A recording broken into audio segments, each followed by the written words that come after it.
Былтыр пневмония деген бала келди го. Ошондо пневмония болуп калып, анан кийин ошодон кийин таптакыр сабай болуп калдым да. Ар жерим эле ооруй берет экен, иммунитетиң эле жок болгондон кийин адамда оору аябай көбөйөт экен, өзүнөн өзү эле жабыша берет экен. Анан мен муну аябай көп сунушташты, Россиядан жана бермек дегенчи, менеджер. Жакшы, жакшы. Анан такыр эле мен неметпей койгом. Сетебектерди шериштен көбү кетирип койду го. Анан ошентип жүрүп болбой, анан акыры балдар алып салды Россиядан. Ушу Байтуркият дегенди. Биринчи жолу ошондо иштим. Мен 10 күн ишкенден кийин уже обострение берет экен булчу.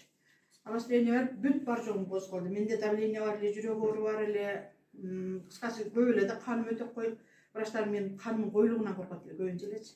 Анан 10 күндөн кийин жакшы болуп калдым дагы, бир күн вообще мен өпкөмдү тазалады булчу. Эми адам багы какырын чыгарбай аябай кыйналасың го, мында оңой эле чыгып атты да. 3 күн өпкөм тазалангандан кийин түнү бир күн мурдум бүтүп калды. Анан душка кирип неметсем, эми таштайын дейсиң да. Эми бир күн кечке чыгып берди да, кайра-кайрачы.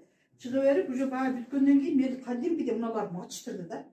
Мына көзүмдүн алдылары, ушулар ушундай ачтырып, баягы бүткөндөн кийин мен таптакыр эле жеңилдеп калдым. Эм алуум деле сонун болуп, жанагы мурдум бүт эле кыңктай бересиң го, ошол нерсем жок болду. Анан путу колум ысыбайт эле. О путу колум ысып, кыскасы уже бир айдын ичинде мен ушундай өзүм учуп кетчү болуп калдым, бир сор болуп калдым. Мен айттым, буда иш бар экен, мен муну ишпесе болбойт дедим. Анан кийинки айда мен уже дагы өзүм уже өзгөндөн барап келип иче баштадым. Өзгөндөн эметет экен анан.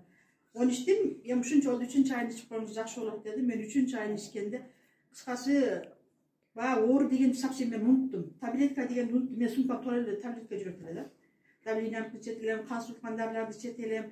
Анан баягынын бардыгын бир таблеткага 3 айга чейин ичкен жокмун. Анан азыр жүрөгүм түнү кармайт эле да. Калганда жүрөгүм кармап калат эле. Анан эми оны мен өзүм сезбей калат элем да, анан ошол нерсем жок болуп кетти.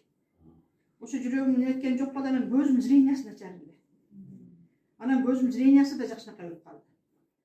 Анан быйыл мен дагы ушундан табирка кылып атам, быйылкы жыл Кудай кааласа мен грамм грипп дегенди билген жокмун. Мен жанымда мына калышчелер, зуражелер, мен менен кошо иштегендер бардыгы бир жерде жатчыбыз. Болсо мен менен кошо отуруп чай ичет, мен менен